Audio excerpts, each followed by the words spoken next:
Mtakatifu Paskali Beylon alizaliwa nchini Hispania. Alikuwa ndugu wa shirika la Wafransisko, akijulikana kwa maisha ya unyenyekevu, sala na ibada kubwa kwa Ekaristi Takatifu. Alitumia utoto wake kuchunga kondoo na kusali, na baadaye akaingia utumishi wa kidini, akifanya kazi za kawaida kama mpishi na mlinzi wa mlango.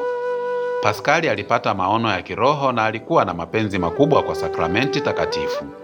Alitangazwa kuwa mtakatifu mwaka 1690 na ni msimamizi wa mashirika ya Ekaristi.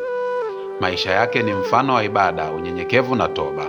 Simulizi zake zinatuhamasisha kutenga muda kwa ajili ya ibada ya kweli mbele ya Yesu katika Ekaristi. Tujifunze kutoka kwa Mtakatifu Paskali kumpenda Mungu kwa moyo wa unyenyekevu na kumtumikia kwa bidii katika kazi za kila siku. Yapo mengi ya kujua kuhusu watakatifu. Tafadhali tembelea mitandao yetu ya kijamii.